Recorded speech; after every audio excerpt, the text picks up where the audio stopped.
হে everyone, চলে এসেছি আজকের একটা নিউ রেসিপি নিয়ে। জেনারেলি আমার করলা একদমই পছন্দের সবজি নয়। আমার মতন অনেকেরই হয়তো তোমরা পছন্দ করো না, বাট ট্রাস্ট মি, এইভাবে করলার সবজি বানালে তোমরাও চেটেপুটে খাবে। তো অ্যাট ফার্স্ট আমি এখানে 250 গ্রাম করলা নিয়ে খোসা ছাড়িয়ে এভাবে পিলারের সাহায্যে বীজ বার করে নিয়েছি। তারপর সমস্ত করলাগুলোকে একটা পাত্রে ঢেলে 2 চামচ নুন ভালো করে মাখিয়ে ঢাকা দিয়ে সারা রাত রেখে দিয়েছি। এতে করলার তেতো ভাবটা চলে যায়। তোমরা চাইলে রান্না করার 4-5 ঘন্টা আগেও করতে পারো।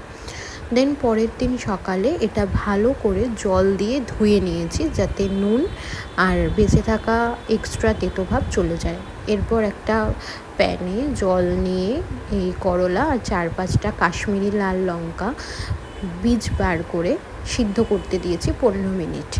আর একটা মিক্সার গ্রাইন্ডারে এই সিদ্ধ করা শুকনো লঙ্কা, 2টো মিডিয়াম সাইজের টমেটো, 4-5টা রসুন আর 1 চামচ কাশ্মীরি লাল পাউডার দিয়ে একটু জল দিয়ে একটা স্মুথ পেস্ট বানিয়ে নিয়েছি। এবার কড়াইতে 3-4 চামচ তেল দিয়ে করলাগুলোকে ভেজে নিয়েছি। বাট হ্যাঁ, বেশি ভাজবে না, একদম ক্রিস্পি হলে একটু তুলে নেবে। ক্রিস্পি হওয়া অবধি মানে দেখে নিজেরা বুঝে তুলে নেবে। তারপর ওই তেলেই কালো জিরে, ধনে, ফোড়নটা আর কি দিতে হবে, তেজপাতা, একটু অল্প পরিমাণ নুন দিয়ে একটু নেড়ে ছেড়ে নেবে। তারপর একটা পেঁয়াজ ফাইনলি চপড একদম দিয়ে দেবে। দিয়ে ভালো করে মিক্স করার পর তারপর ওই পেস্টটাও দিয়ে দেবে। দিয়ে ভালো করে কষাতে হবে মশলাটাকে, যাতে মশলা থেকে তেলটা বেরিয়ে আসে। ভালো করে কষাবে, অনেকক্ষণ ধরে টাইম নিয়ে কষাবে। কষানো হয়ে গেলে তার মধ্যে হলুদ গুঁড়ো, জিরে গুঁড়ো, ধনে গুঁড়ো, আবার নুনটা দেবে।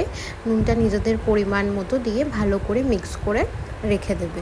এবার কষানো হয়ে গেলে তারপরে মশলার মধ্যে তোমরা ভেজে রাখা করলাগুলো দিয়ে দিলে।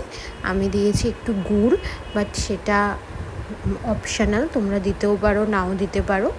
আর গরম মশলা, কসুরি মেথি দিয়ে ভালো করে আরেকটু রান্না করে নিয়েছি। তারপর সব শেষে ধনেপাতা দিয়ে সার্ভ করেছি। এটা খেতে দারুণ লাগে, রুটি দিয়েও খেতে পারো, ভাত দিয়েও খেতে পারো।